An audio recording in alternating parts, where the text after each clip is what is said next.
झारग्रामवासी के अमार जोहार आपनादेर सकल के अमार विनम्रो नमस्कार।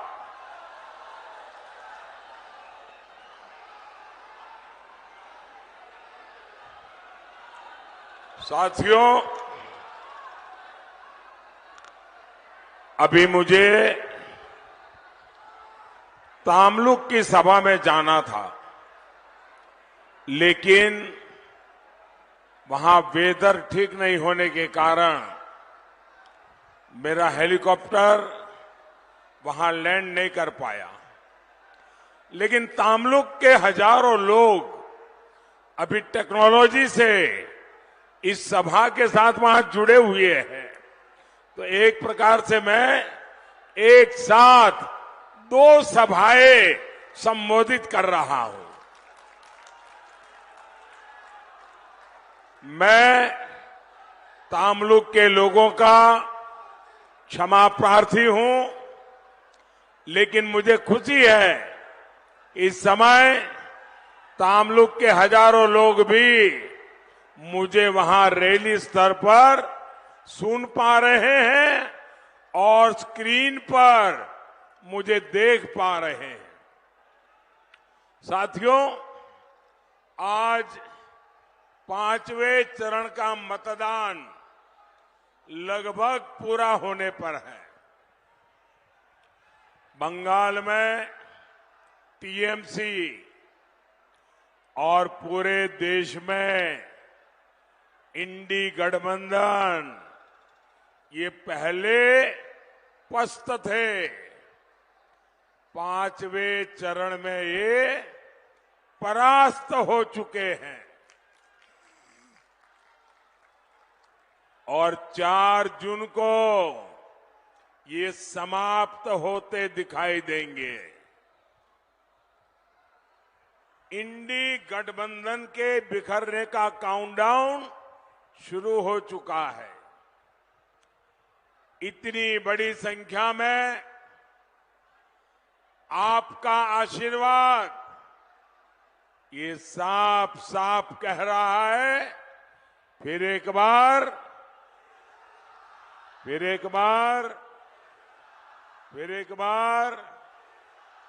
आभार,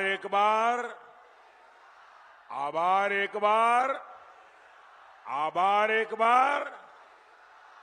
साथियों, हार सामने देख पूरी टीएमसी का आक्रोश चरम पर है। बंगाल के लोग इनको वोट नहीं दे रहे हैं, इसलिए कभी बीजेपी को गाली, कभी बंगाल के लोगों को धमकी। कल तक टीएमसी कांग्रेस को गाली दे रही थी, अब वो कह रही है हम इंडी गठबंधन का हिस्सा है। लेकिन बंगाल के लोग जानते हैं कांग्रेस ये डूब चुका जहाज है और टीएमसी के जहाज में भी छेद हो चुका है। ये दोनों एक दूसरे की सवारी कर ले, फिर भी डूबना तो तय है। साथियों, ये चुनाव भारत के भविष्य का चुनाव है। जिन लोगों ने भारत को दशकों पीछे धकेला, देश उन्हें नकार चुका है। देश भूला नहीं है, जब दुनिया तेजी से विकास कर रही थी तब कांग्रेस सरकार घोटालों के कीर्तिमान गढ़ रही थी। दुनिया के देश हर पल आगे बढ़ रहे थे। लेकिन कांग्रेस पार्टी युवा पीढ़ी को पीछे धकेल रही थी। 60 साल तक ये लोग गरीबी हटाओ का ही नारा लगाते रहे। देश जानता है ये मोदी है जिसने भारत को दुनिया की 5वीं सबसे बड़ी अर्थव्यवस्था बनाया है। ये मोदी है जिसने 10 साल में 25 करोड़ लोगों को गरीबी से बाहर निकाला। ये मोदी है जिसने दशकों पुरानी समस्याओं का समाधान किया। कश्मीर से आर्टिकल 370 हटा, कश्मीर में आतंकवाद अब अपनी आखिरी सांस ले रहा है। पाकिस्तान को मुंह तोड़ जवाब मिला, नक्सलवाद की कमर टूटी, भ्रष्टाचार पर लगाम लगी। कितना कुछ हुआ। गरीब के इस बेटे ने गरीब के हर सुख दुख की चिंता की। गरीबों को बिना कट, बिना कमीशन के पैसा सीधे उनके बैंक अकाउंट में मिलने लगे।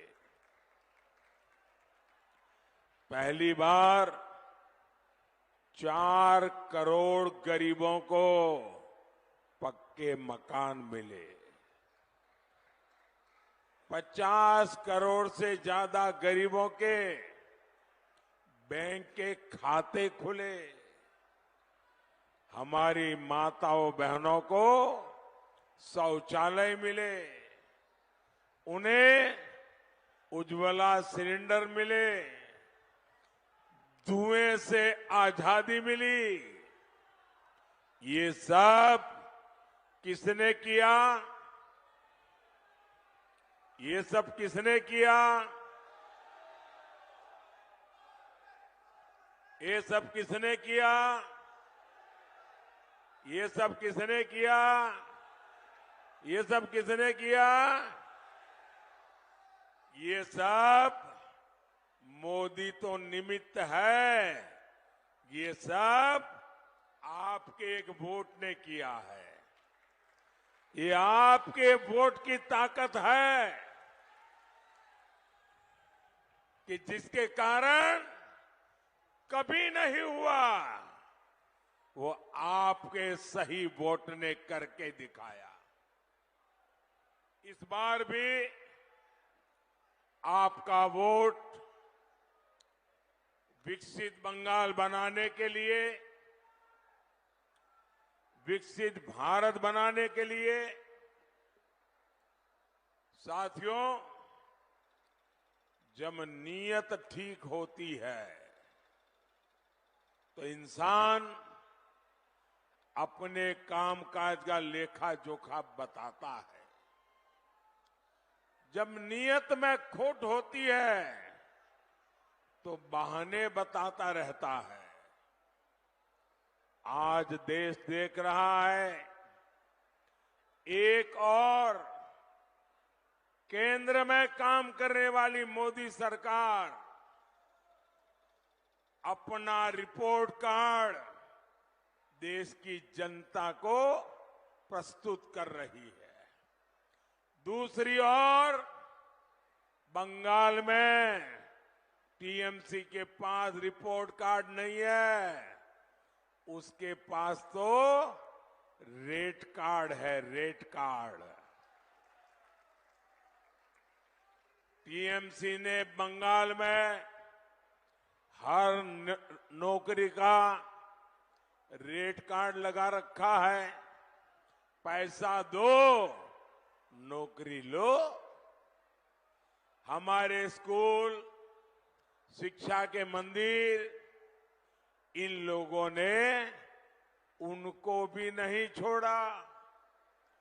टीएमसी के मंत्रियों ने खुलेआम नौकरियों की नीलामी की, नौकरियां बेची। इन्होंने हमारी नई पीढ़ी का भविष्य दांव पर लगा दिया।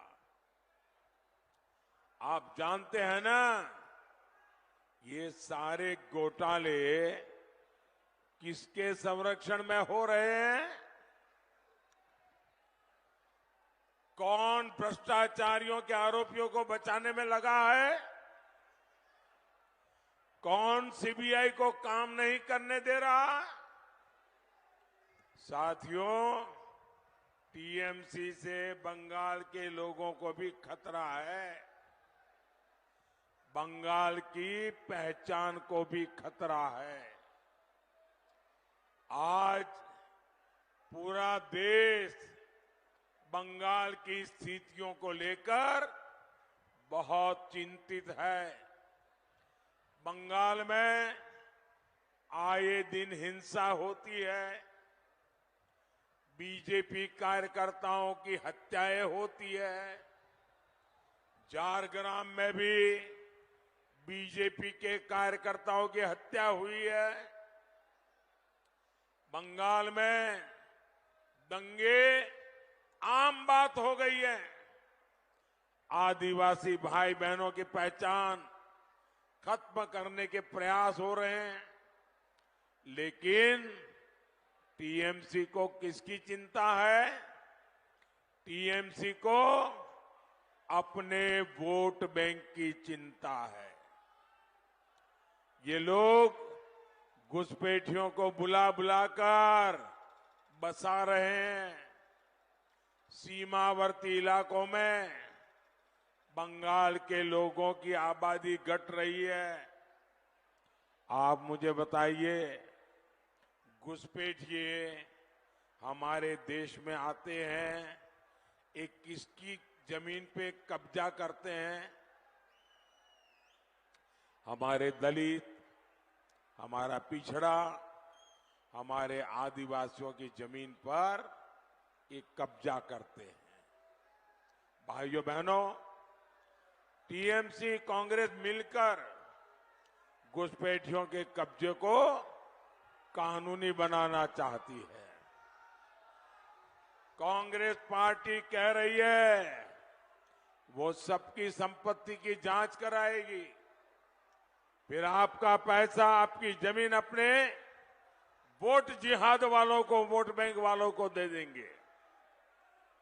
क्या मैं जरा आपसे पूछना चाहता हूं, क्या आपका अधिकार आप किसी को छीनने देंगे? क्या ये बात आपको स्वीकार है? क्या आप होने देंगे? क्या साथियों, बाबा साहब आंबेडकर धर्म के आधार पर आरक्षण के खिलाफ थे। यही हमारे संविधान की मूल भावना है। लेकिन इंडी गठबंधन वाले पूरे देश में एससी, एसटी, ओबीसी का आरक्षण अपने वोट बैंक को देना चाहते हैं। इन्होंने कर्नाटका में ओबीसी का आरक्षण छीनकर मुसलमानों को दे भी दिया है। मैंने कांग्रेस और इंडी गठबंधन को 23 अप्रैल को चैलेंज किया था। मैंने कहा था कांग्रेस पार्टी लिख करके दे कि वे कभी भी एससी, एसटी, ओबीसी का आरक्षण नहीं छीनेगी और यह आरक्षण मुसलमानों को नहीं देगी। इसके बाद से कांग्रेस और इंडी गठबंधन वालों को सांप सूंघा हुआ है। सांप, उनके मुंह पे ताला लग गया है, उनकी बोलती बंद हो गई है। आज 27 दिन हो गए, कांग्रेस ने कोई जवाब नहीं दिया है। और मुझे पता है कांग्रेस जवाब देने वाली भी नहीं है। आज ही मैंने सोशल मीडिया पर कांग्रेस के शहजादे का एक वीडियो देखा है। ये बात बड़ी गंभीर है। मैं आप सबसे कहता हूं, मेरी इस बात पर गौर कीजिए। मैं मीडिया वालों को खास कहता हूं, जिन मीडिया वालों ने, जिन इकोसिस्टम ने ये गौर संप्रदायवादी लोगों की चमड़ी बचाने का काम किया है, वो भी जरा कान खुल करके सुन लें। ये वीडियो 11-12 साल पुराना है। ये कांग्रेस के शहजादे का वीडियो है।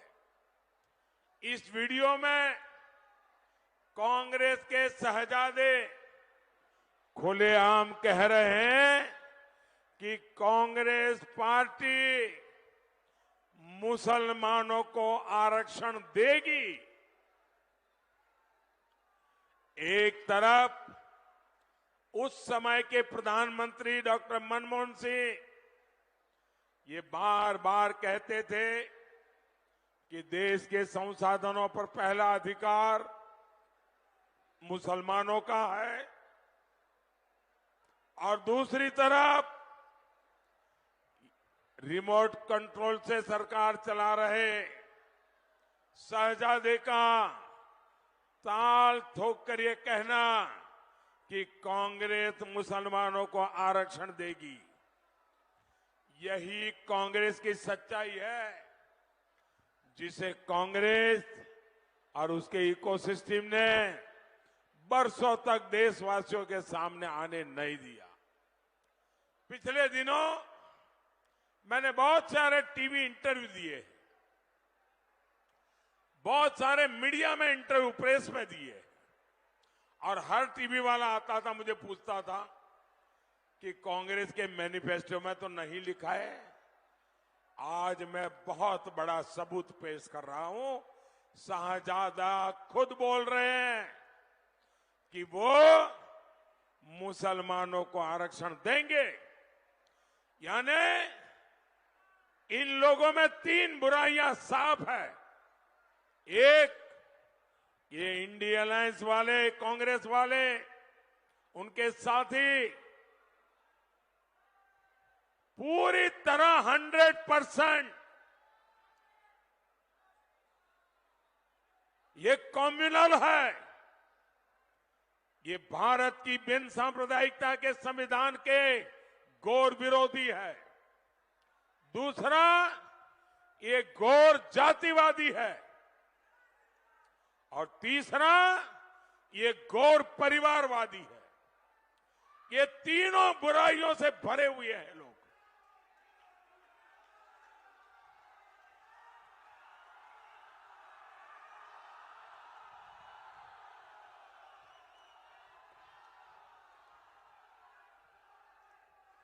और मैं देश के मीडिया जगत को चुनौती देता हूं। बहुत बचाया इन लोगों को। जिन इकोसिस्टम ने इन लोगों की रक्षा की है, वो जरा कान खोल के सुन ले।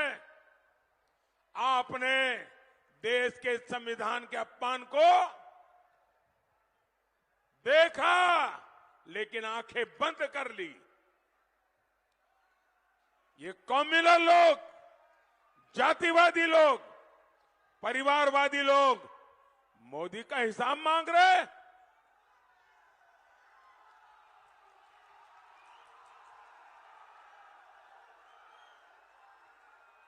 और आजकल मैं हर दिन उनका एक कच्चा चिट्ठा सबूतों के साथ खोल रहा हूं कि कितने घोर कम्युनल है, ये कितने घोर बिन सांप्रदायिकता के विरोधी है। ये 100% सांप्रदायिक लोग हैं। कांग्रेस मुसलमानों को आरक्षण देगी, और वो भी SC, ST, OBC का आरक्षण छीन करके, लूट छीनेंगे आपका अधिकार।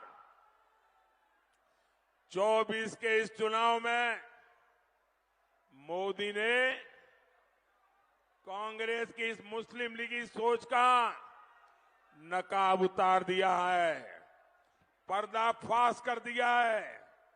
और इसलिए ये लोग बौखलाए हुए हैं और उनकी पूरी इकोसिस्टम इससे बचने के रास्ते खोज रही है। मोदी ने आपको ऐसा पकड़ा है, देश इस चुनाव में आपको सजा देने वाला है। मैं आपसे पूछता हूं, क्या सामान्य वर्ग के लोग, एससी, एसटी, ओबीसी वर्ग के आप लोग इंडी गठबंधन वालों को, टीएमसी को अपना आरक्षण छीनने देंगे? अपना अधिकार छीनने देंगे? साथियों, बंगाल में आपकी आस्था पर आक्रमण करने की जिम्मेदारी टीएमसी सरकार ने ले रखी है। टीएमसी के नेता कहते हैं कि राम मंदिर तो अपवित्र है। क्या राम मंदिर अपवित्र है? क्या राम मंदिर अपवित्र है? क्या टीएमसी के इरादे अपवित्र है कि नहीं है? अरे टीएमसी सरकार खुद रामनवमी पर रोक लगाने के फरमान जारी करती है।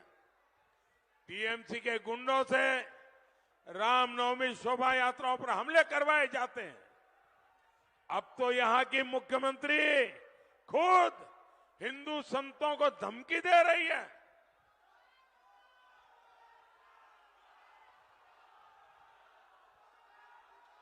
रामकृष्ण मिशन, इस्कॉन, भारत सेवाश्रम संघ, ये हमारे बंगाल की आध्यात्मिक पहचान है।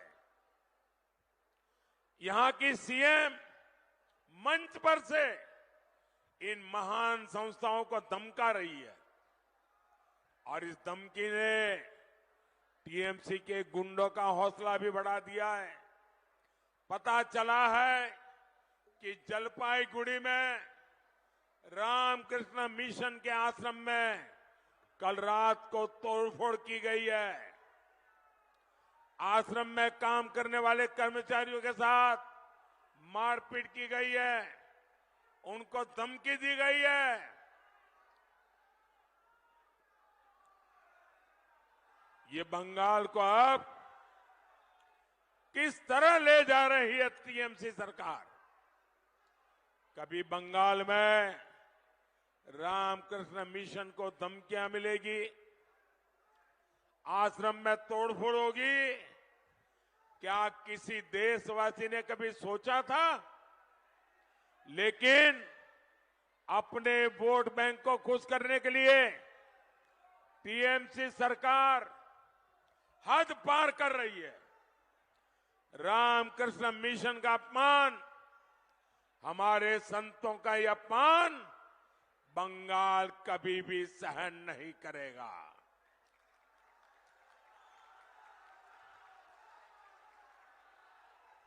और पूरा देश जानता है मेरे जीवन को गढ़ने में रामकृष्ण मिशन का कितना बड़ा योगदान है, मेरा रामकृष्ण मिशन से कैसा निकट का नाता है।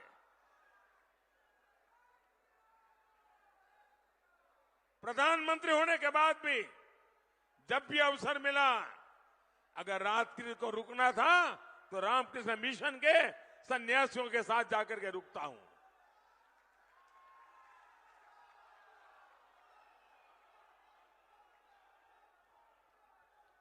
साथियों, कांग्रेस और टीएमसी के लोगों ने हमेशा आदिवासियों को आगे बढ़ने से रोका है। आपको पता है ना, देश में पहली बार एक महिला आदिवासी को राष्ट्रपति किसने बनाया? बीजेपी ने बनाया। लेकिन आदिवासी महिलाओं को चुनाव हराने के लिए कौन कौन पार्टियां इकट्ठा हुई थी?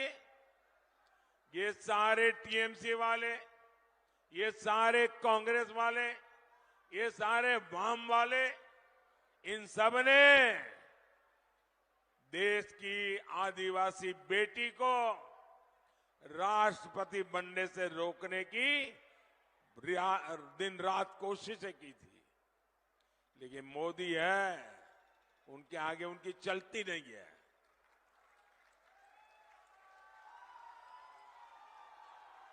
टीएमसी ने अपनी पार्टी के नेता को उनके खिलाफ उतारा था। आप मुझे बताइए, जो लोग आदिवासी महिला को राष्ट्रपति नहीं बनने देना चाहते, उन्हें आप लोगों के पास आकर के वोट मांगने का अधिकार है क्या? उन्होंने आपसे विश्वासघात किया है कि नहीं किया है? आपसे अन्याय किया है कि नहीं किया है? तो ऐसे लोगों को घुसने देंगे क्या? साफ कर देंगे ना इस चुनाव में? साथियों, मोदी बंगाल के विकास के लिए काम कर रहा है। 2019 में आपने बीजेपी को मौका दिया, मैंने विकास के लिए पूरी ताकत लगा दी। हमने झारग्राम में नया मेडिकल कॉलेज खोला, हमने बंगाल की रेल कनेक्टिविटी को बेहतर बनाने के लिए काम किया, हमने यहां झारग्राम चाकुलिया की तीसरी लाइन का निर्माण किया, रेलवे स्टेशनों को आधुनिक बनाया, हमारा झारग्राम स्टेशन भी अमृत स्टेशन बन रहा है। लेकिन साथियों, जहां कानून व्यवस्था तबाह होती है, वहां निवेश पर भी असर पड़ता है और उद्योगों का विकास भी नहीं होता है। हमारा मेदिनीपुर और तामलुक उद्योग की संभावनाओं से भरा हुआ है। वहां पेट्रोकेमिकल इंडस्ट्री की अपनी पहचान रही है। लेकिन इतने साल से टीएमसी बंगाल में काबिज है। टीएमसी सरकार ने यहाँ के उद्योगों को आगे नहीं बढ़ने दिया। और सिर्फ तामलुक की ही बात नहीं है, ये पूरे बंगाल का दुर्भाग्य है। साथियों, आपका एक वोट टीएमसी के पूरे सिंडिकेट पर भारी पड़ेगा।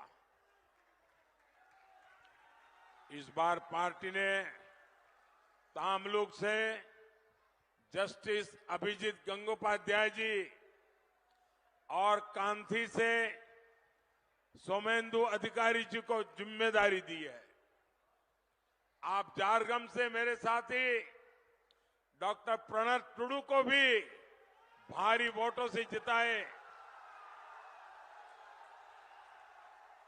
तामलुक में और झारग्राम में आपका दिया हुआ हर वोट सीधा मोदी के खाते में जमा होगा।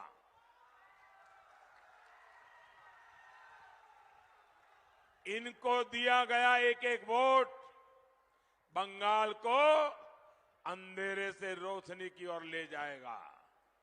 मोदी आपके सपने पूरे करने के लिए दिन रात काम करेगा। आप मेरा एक काम करेंगे, आप मेरा एक काम करेंगे, जरा दोनों हाथ ऊपर करके बताइए, मेरा काम करेंगे? आप गांव-गांव ज्यादा से ज्यादा परिवार में जाना और हर परिवार में जाकर के कहना कि अपने मोदी जी आए थे और मोदी जी ने आपको प्रणाम कहा है। मेरा प्रणाम पहुंचा देंगे, मेरा जोहार पहुंचा देंगे। बोलिए भारत माता की, भारत माता की, भारत माता की। वंदे वंदे वंदे वंदे वंदे वंदे वंदे वंदे वंदे।